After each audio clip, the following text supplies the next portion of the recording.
Ouais, bonjour, moi je suis Maurice Gelbard. Éric Gachot, président de l'association L'Ange, les Amis de Milly en Gâtinais et environ.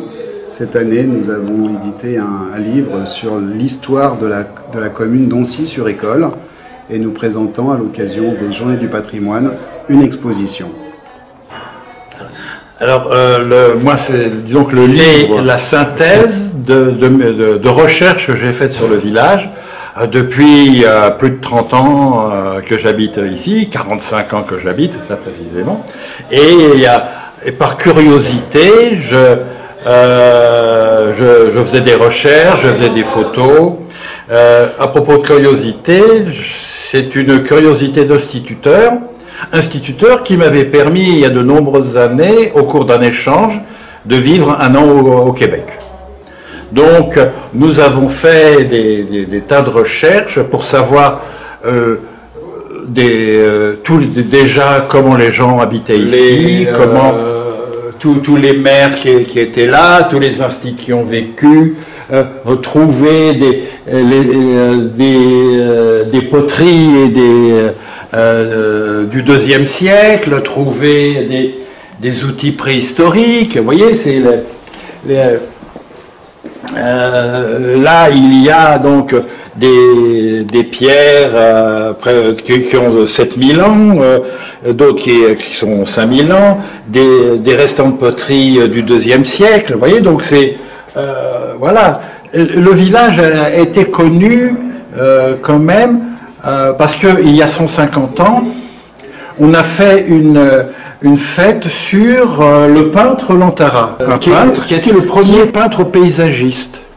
Et au XIXe siècle, les peintres paysagistes qui étaient sur Barbizon ont décidé de rechercher qui était ce Lantara, et ils ont fait ils ont posé une plaque, et qui a été mis dans le journal L'Illustration, mais dans tous les journaux.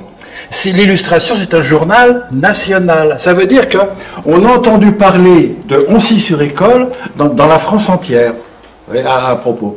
Bon, sinon, au point de vue historique, à part, bien entendu, les Gaulois, les oppressés, il y a eu quand même...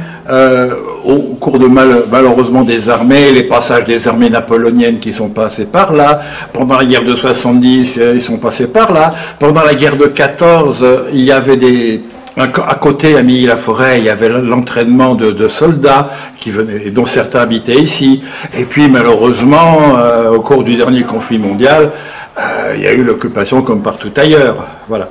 Donc, il s'agissait de voir, de présenter tout ça, et présenter également des personnalités qui sont venues vivre ici. Et on peut se demander qu'est-ce qui les a incités à venir ici, dans un petit village qui avait alors 200 habitants, et au fin fond de la campagne, voilà, quoi, c'est... Donc il y a eu tout ça, et on essayait d'expliquer, la rivière École, c'est pas tout à fait une rivière, il y avait des marais. Vous voyez,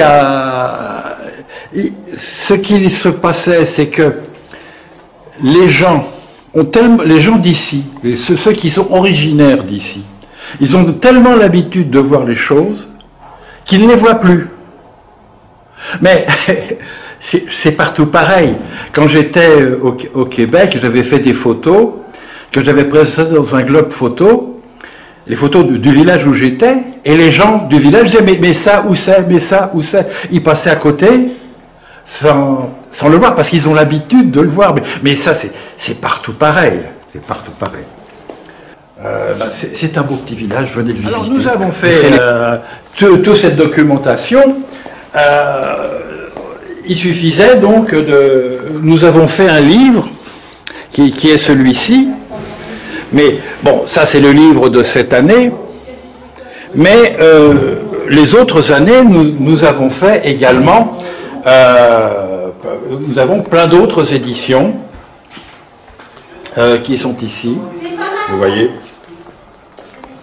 Notre association a été créée en 2012 et depuis tous les ans, nous faisons des recherches qui nous permettent de réaliser une exposition et un livre. Alors, les sujets sont variés, ça peut être la guerre de 14-18, on a fait 2 livres sur le sujet, la guerre de la Deuxième Guerre mondiale, celle de 39-45, sur la halle de Milly-la-Forêt, qui est une ville juste à côté, avec une halle magnifique de 1479.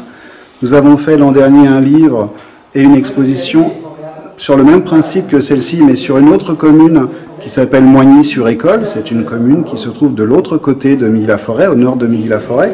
Il y a quelques années, nous avions fait un livre sur le patrimoine religieux dans les communes des alentours autour de Milly-la-Forêt. Et l'an prochain, nous travaillons déjà sur une exposition et un livre sur un artiste. Alors, ce sera la première fois que nous travaillons sur un artiste qui s'appelle Paul Becker. C'est un artiste qui est né en 1920, décédé en 2000, qui a résidé une trentaine d'années dans le sud de l'Essonne, et il faisait des mosaïques avec des incrustations. Nous avons quelques tableaux qui nous ont été prêtés par des habitants d'Oncy, par des peintres amateurs, mais des peintres qui font de très belles choses et qui exposent très régulièrement dans la région, parfois même à l'étranger. Voilà, les tableaux que vous avez là, c'est Madame Jacqueline Olivier. Pour l'instant, nous faisons des recherches et nous sommes en train d'écrire le livre. Il paraîtra l'an prochain, en septembre de l'an prochain, à l'occasion des Journées du patrimoine. Et puis, nous ferons une exposition à Milly-la-Forêt. Et dans un deuxième temps, nous devrions faire une exposition en Dordogne. C'est un département un peu dans le centre de la France, parce que Paul Becker a commencé sa carrière artistique en Dordogne, dans la région de Périgueux. Alors, l'exposition va durer 3 semaines. Alors nous l'ouvrons au public uniquement les samedis, dimanches. En semaine, c'est un peu plus compliqué. Néanmoins, on va essayer de la faire visiter aux écoliers du village. Alors ça, c'est une vue du village, de la campagne, à côté d'Oncy, entre Oncy et Noisy-sur-École. Alors, le village, il y a quelque chose de typique dans le village. C'est qu'il, vu l'avion, on ne remarque pas tellement. Là, bah, tenez, par exemple, ici, voilà. Ça, c'est une vieille photo. C'est une vieille photo. Alors, tout ça, c'est construit. Vous voyez ? Tout ce qui est ici, c'est construit. Mais au-delà, c'est interdit de construire. Donc, vous voyez, c'est ici, ce n'est plus... Là, c'est la sortie d'Oncy. Bon, ici, c'est construit. Mais on peut... Voilà. Puisque ça, c'est l'image de tout à l'heure. Et ça, c'est une image de maintenant qu'on peut voir sur Google Earth. Vous voyez, c'est très limité. Ici, c'est tout ça. Tout ce qui n'est pas construit, c'est interdit de construire. Et là, ça construit le long de la route. Parce qu'ici, on ne peut pas construire. C'est d'anciens marais. Donc, les gens veulent construire, mais il faudra qu'il y ait problème d'étanchéité. Donc, vous voyez, oui, bien sûr, ça continue de construire, mais ça va pas, l'urbanisme, ça va pas aller... Bon, nous sommes 1000 habitants, je pense pas qu'on va aller à 2000 habitants. Vous voyez, quand je suis arrivé, il y avait 250 habitants. Alors là, maintenant, on est 1000, mais faudrait voir, on voir avec monsieur le maire, mais je pense pas que, vu ce que je vois, qu'il y aura beaucoup plus, s'il y a 500 habitants de plus, et j'y crois pas. On fait en général une exposition par an. L'an prochain, nous en ferons peut-être 2, comme je vous parlais tout à l'heure, de Paul Becker. On a un autre projet également, c'est faire un livre, une exposition, mais qui sera en taille un peu plus petite, sur l'histoire postale, donc l'histoire de la poste à Milly-la-Forêt et dans sa région. En retraçant les différents timbres qu'il y a eu, l'histoire des bureaux de poste, parce que le bureau de poste a été à plusieurs endroits au fil des siècles. On veut également présenter les différents tampons, les oblitérations. Donc voilà, donc ça nous ferons avec l'association philatélique de Milly-la-Forêt. On va faire un petit livre sur le sujet et puis une petite exposition, mais qui sera quand même beaucoup plus petite que celle-ci. Voilà nos projets actuels. Par rapport à Paul Becker, on a pour projet de rénover une œuvre d'art de Paul Becker qui se trouve dans un collège de Milly-la-Forêt. Donc on est en pourparlers avec les administrations pour pouvoir mener à bien ce projet. Une exposition comme celle-ci et le livre, indépendamment des recherches qui ont été faites depuis fort longtemps, il faut compter à peu près 2 ans. On travaille à peu près toujours à 2 ans. Donc on a 2 projets de front, un qui se termine quand un autre commence.